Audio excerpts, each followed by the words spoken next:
दोस्तों नमस्कार। मैं इंदर बिश्नोई गोप्रो के 5वें चैप्टर में आपका स्वागत करता हूं। पिछले चैप्टर में एरिक वॉरी ने हमें बताया कि हमें एक लिस्ट तैयार करना है जिसको हमने एक्टिव लिस्ट का नाम दिया था। उसमें आगे की एक्टिविटी ये बताई गई है कि उस लिस्ट में से हमने कुछ ऐसे लोगों को छांट लेना है जो हमें लगता है कि ये एक नेटवर्क बिजनेस की समझ रख सकते हैं, या अगर इनको एजुकेशन मिले तो ये एक इस बिज़नेस में एक बड़ा नाम कमा सकते हैं। तो ऐसे लोगों को हमने एक अलग से लिस्ट तैयार कर लेना है। मान लो हमारे पास 500 लोगों की या 400 लोगों की एक एक्टिव लिस्ट तैयार हुई है, तो ऐसी लिस्ट में से 50-60 लोग ऐसे निकल के बाहर आ सकते हैं। तो इसके बाद में स्किल नंबर 2 की बात एरिक वॉरी करते हैं। ये बड़ा ही इम्पोर्टेंट स्किल है। इस स्किल का नाम जो एरिक वॉरी ने दिया है वो इनवाइट करना या इनविटेशन स्किल, इस नाम से उन्होंने इस चैप्टर में इसका जिक्र किया है। तो इनविटेशन स्किल हमें सीखना बड़ा ज़रूरी है, क्योंकि पूरा जो बिज़नेस है वो इसी स्किल के ऊपर डिपेंड करता है। अब हमने किसी को इनवाइट क्यों करना है और कैसे करना है, ये इस स्किल के अंदर या इस चैप्टर के अंदर बताया गया है। हमें उनको बताना है अपने बिजनेस के बारे में। इसके लिए एरिक कहते हैं कि हमें खुद एक वक्ता नहीं बनना है, हमें ज़्यादा से ज़्यादा टूल्स का प्रयोग करना है, क्योंकि टूल्स जो हैं वो बेस्ट मेथड है किसी को भी बिज़नेस से इंट्रोड्यूस करने का।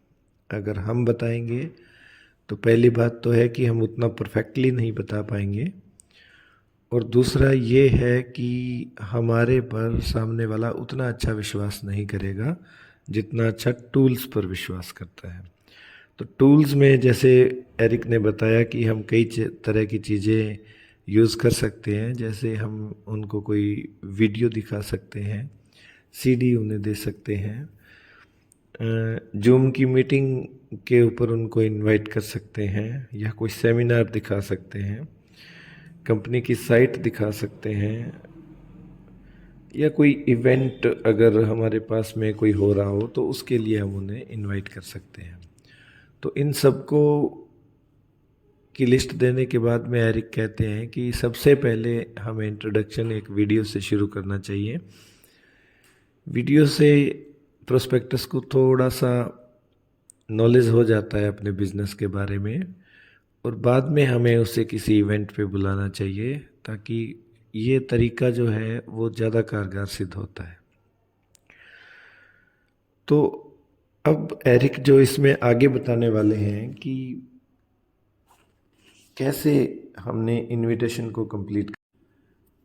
पोजर और अमेच्योर लोग जो हैं वो बिना स्किल सीखे इनविटेशन देते हैं, और वो अपने इनविटेशन में ही फेल हो जाते हैं, और जल्द ही वो इनवाइट करना भी छोड़ देते हैं और अपने बिजनेस को क्लोज कर देते हैं। लेकिन एक प्रोफेशनल जो होता है, जो प्रो है, उसके बारे में वो कहते हैं कि वो इस स्किल का मास्टर होता है और उसने ये स्किल सीखा होता है। तो प्रो में जो स्किल है उसके बारे में एरिक बात करते हैं। एरिक कहते हैं कि जो प्रोफेशनल होते हैं वो स्किल डेवलप करते हैं, वो एक गाइड का काम करते हैं, एक एजुकेटर का काम करते हैं, एजुकेशन देते हैं। वो एक शिकारी के तरह अपना रोल नहीं निभाते हैं, जबकि पोजर और एमेच्योर जो है वो एक शिकारी की तरह बिहेव करते हैं कि हमें शिकार मिल गया, और जो सामने वाला भी है वो भी ऐसा महसूस करता है कि तेरा शिकार किया जा रहा है, इस वजह से वो हमसे दूरी बना लेता है। लेकिन प्रो ऐसा काम नहीं करते हैं। जो प्रोफेशनल हैं वो पहले खुद एजुकेशन लेते हैं और फिर सामने वाले को सिर्फ एजुकेट ही करते हैं। उनका कोई मंशा नहीं होती है शिकार करने की। तो ये प्रो कैसे बनते हैं और प्रो कैसे काम करते हैं, इसके बारे में हम आगे इस चैप्टर में जानेंगे। प्रोफेशनल्स टूल्स का प्रयोग करते हैं। पहले वीडियो दिखाने के लिए उनको इनवाइट करते हैं और फिर अपनी जूम मीटिंग का इनविटेशन देते हैं या फिर इवेंट का इनविटेशन देते हैं और फिर उसको वो इवेंट दिखाते हैं और उसके बाद में खुद प्रोस्पेक्टस पे छोड़ देते हैं कि वो अपने हित में निर्णय ले, ना कि उसका शिकार करते हैं। एरिक कहते हैं कि ये बिल्कुल साधारण सा काम है जो हमें करना है। जब तक एरिक बताते हैं कि जब मैंने ये साधारण काम बिना रुके बिना थके बहुत ज़्यादा बार करना शुरू किया तो मेरा जो नेटवर्क सर्कल है वो कई गुना ज़्यादा बढ़ गया। इससे पहले मैं असाधारण काम के लिए कोशिश करता था। मैं सामने वाले को ज्वाइन करवाने की कोशिश करता था और सामने वाला मेरे से दूर भाग जाता था। लेकिन जब मैंने साधारण काम शुरू किए तो मेरी टीम दिन दुगनी और रात चौगनी बढ़ने लगी। तो आप एक नेटवर्कर बनना चाहते हैं तो हमें बहुत ज़्यादा काम नहीं करना है, बस यही करना है कि वीडियो दिखाना है और उसका फॉलोअप लेना है और फॉलोअप में किसी इवेंट के अंदर उसे इनवाइट करना है और यही बातें अपने टीम के आगे के सदस्यों को सिखानी है। तो क्लियर हुआ कि सबसे पहले हमें किसी भी हाल में प्रोस्पेक्टस को अपनी कंपनी से संबंधित या नेटवर्क से संबंधित जो भी काम हम कर रहे हैं उसका वीडियो दिखाना है। तो उसके लिए हमें उससे बातचीत करनी है। ये बातचीत या तो उससे मिल के की जा सकती है या फिर उसको हम फ़ोन कॉल पे इनविटेशन दे सकते हैं। तो जो बातचीत होएगी उसके 4 बुनियादी नियम हैं। वो नियम कौन कौन से हैं? पहला नियम है कि खुद को परिणामों से दूर रखना है। हमें सिर्फ एजुकेट करना है, सिर्फ एक गाइड बनना है, ना कि शिकारी। जब हम कॉल करें तो वही रहें जो हम हैं। कई बार हम जब कॉल करने लगते हैं तो कुछ एक्स्ट्रा एक्टिविटी करते हैं, कुछ और दिखने की कोशिश करते हैं। तीसरा, जब हम कॉल करते हैं तो हमें मुस्कुराते रहना चाहिए, इससे सामने वाले के पास पॉजिटिव संदेश पहुंचता है। चौथा, वो बताते हैं कि स्ट्रॉन्ग पोस्चर में यानी कॉन्फिडेंस में रह के बात करनी है, कभी भी खुद को लो फील नहीं करवाना है। अब जब हम बातचीत करने लगे हैं, जब हम कॉल करते हैं तो हमें 8 स्टेप का ध्यान रखना है। ये 8 स्टेप में एरिक कहते हैं कि आपको उदाहरण के साथ बताने वाला हूँ। पहला स्टेप है कॉल के दौरान थोड़ा जल्दबाजी में दिखें। जैसे हम कॉल करते हैं तो हमें तुरंत उनको ये कहना है कि मैं निकल रहा था, सोचा कि ये सूचना देना आपको बहुत ज़रूरी है, इसलिए मैं आपको ये कॉल कर रहा हूँ। अगर हम जल्दबाजी में रहेंगे तो सामने वाला ज़्यादा अपोज नहीं करेगा और हमारी बात बड़े आराम से सुनेगा। दूसरे स्टेप में हमें प्रोस्पेक्टस का थोड़ा तारीफ़ करना है, लेकिन तारीफ़ के लिए वही वर्ड यूज़ करने हैं जो क्वालिटी प्रोस्पेक्टस में हो, ज़्यादा बढ़ा चढ़ा के उसे नहीं बताना है। तीसरे स्टेप में हमें इनविटेशन देना है। इनविटेशन हम 2 तरीके से देंगे, या तो हम डायरेक्ट इनविटेशन देंगे या इनडायरेक्ट इनविटेशन देंगे। डायरेक्ट इनविटेशन में हम प्रोस्पेक्टस को खुद को डायरेक्टली इनवाइट करते हैं। हम कह सकते हैं कि आजकल मैं एक काम कर रहा हूँ नौकरी के साथ साथ, ताकि मेरी इनकम कुछ बढ़ सके। मैं समझता हूँ कि आप इस बारे में एक अच्छी समझ रखते हैं। जैसा कि आप मेरे आगे एक बार पहले भी जिक्र किया कि आप भी ऐसा कोई काम देख रहे हैं, तो मैंने इसके बारे में आपको बताना उचित समझा। अगर आप भी ऐसा कोई बिज़नेस चाहते हैं तो मैं आपको एक वीडियो दिखाना चाहता हूँ। क्या आप वीडियो देखने के लिए तैयार हैं? दूसरा है इनडायरेक्ट इनविटेशन। इसमें हम सामने वाले को, हमें पता है कि वो नेटवर्क मार्केटिंग में इंटरेस्टेड नहीं है, तो हम उसको बता सकते हैं कि मैं आपके एरिया में एक काम शुरू करना चाहता हूँ। मुझे पता है कि आप इस काम में इंटरेस्टेड नहीं हो, लेकिन मैं आपकी मदद चाहता हूँ। अगर आपके एरिया में ऐसा कोई पर्सन है जो कि ऐसा बिज़नेस देख रहा हो जो कि थोड़ी सी इन्वेस्टमेंट में आपको बहुत ज़्यादा इनकम दे सकता हो, अगर कोई पर्सन आप मुझे सजेस्ट करें या आप किसी पर्सन को ये कहें कि आपके लिए एक ऐसा काम है, तो मुझे बड़ी प्रसन्नता होगी कि आप मेरी सहायता करें। और अगर आप किसी को सजेस्ट करना चाहते हैं और इसके बारे में कुछ नॉलेज चाहते हैं, तो मेरे पास एक ऐसा ही इन्फॉर्मेटिव वीडियो है। अगर आप कहो तो मैं वो वीडियो आपके साथ शेयर करना चाहता हूँ। बहुत ज़्यादा चांस है कि वो वीडियो अपने लिए आपसे मांगेंगे। स्टेप 4 में एरिक कहते हैं कि अगर मैं ये करूँ तो क्या आप ये करोगे। ये एक बहुत ही प्रभावशाली तरीका है सामने वाले पे प्रभाव डालने का। एरिक इसके बारे में डिटेल से बताते हैं।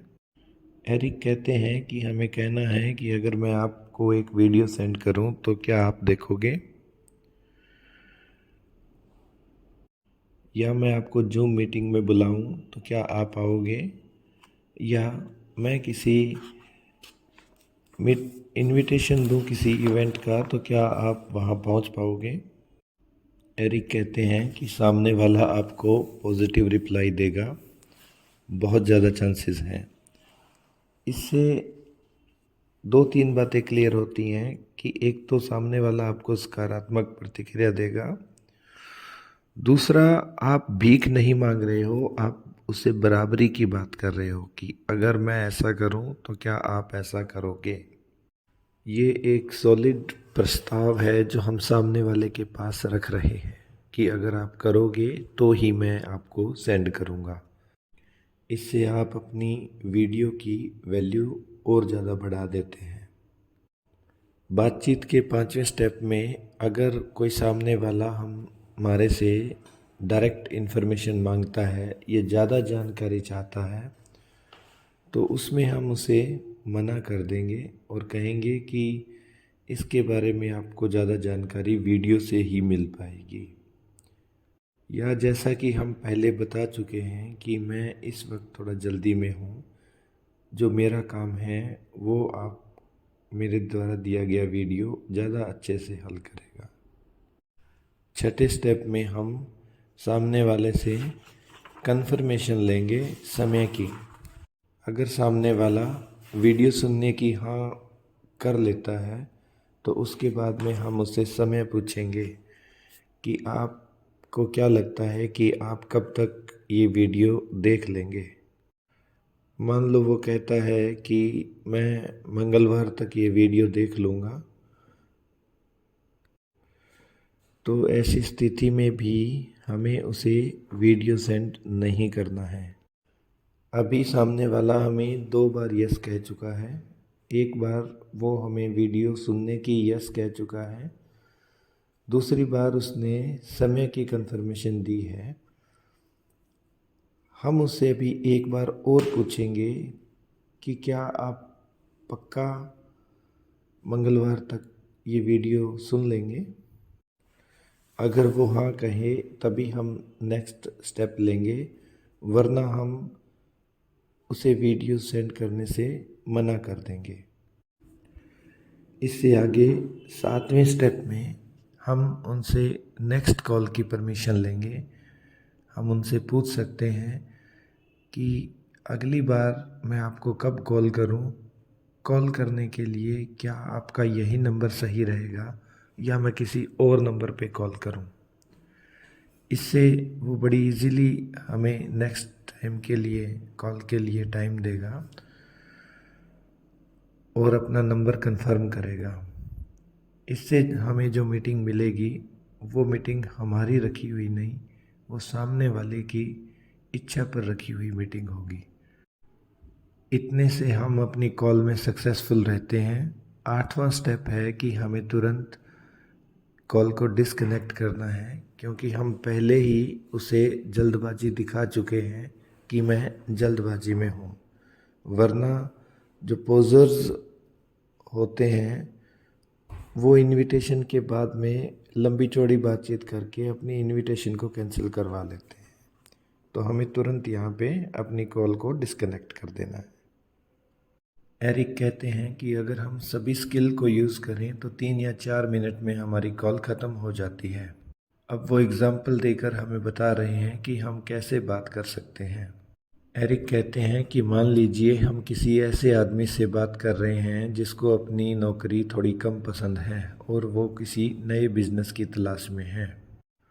मैं फ़ोन करके कुछ ऐसा कहूँगा, हेलो, मैं अपने काम के लिए निकल ही रहा था, तभी मुझे याद आया कि मैं एक बार आपसे मिला था और आप मेरे उन समझदार लोगों की श्रेणी में हो जिनको मैं अपना बिज़नेस ऑफ़र करना चाहता हूँ।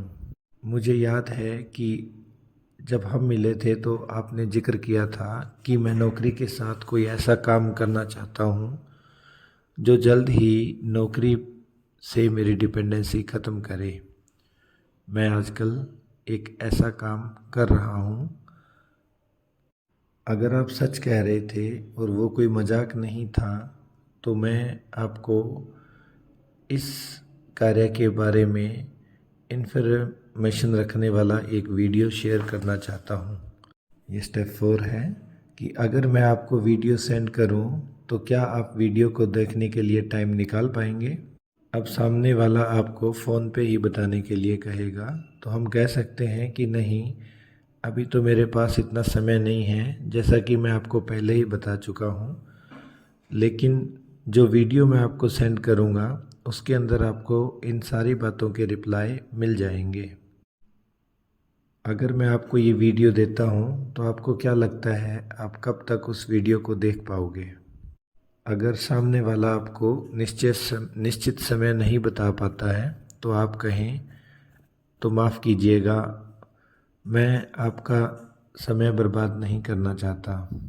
आप बेहतर होगा कि आप इसके बारे में एक निश्चित कमिटमेंट करें। सामने वाला हो सकता है हमें 2 तारीख तक वीडियो देखने का कहें तो हम उसे कंफर्मेशन के लिए एक बार फिर पूछेंगे, तो क्या मैं आपको 3 तारीख को फ़ोन कर सकता हूँ कि आपने वीडियो देख लिया है? अब वो या तो हमें नया समय देगा या फिर वो हाँ भरेगा। ऐसी स्थिति में हमें उससे नेक्स्ट कॉल के लिए परमिशन लेना है। हम उसे कह सकते हैं कि तो क्या फिर मैं आपको अगली बार कॉल इसी नंबर पे करूं या आप मुझे कोई और नंबर देना चाहेंगे? मैं कितने बजे और किस दिन आपसे कॉल करूं? उनसे अपॉइंटमेंट लेते ही हमें अपना फ़ोन डिस्कनेक्ट कर देना है। अगर हम 80% तक हमें इसमें यस मिलता है और हम अपनी वीडियो दिखाने में कामयाब होते हैं तो एरिक कहते हैं कि आप स्किल पूरी तरह डेवलप कर चुके हो। अगर हम ऐसा नहीं कर पाते हैं, ये परसेंटेज कम है, तो हमें बार बार कॉलिंग पे इसके लिए मेहनत करनी पड़ेगी।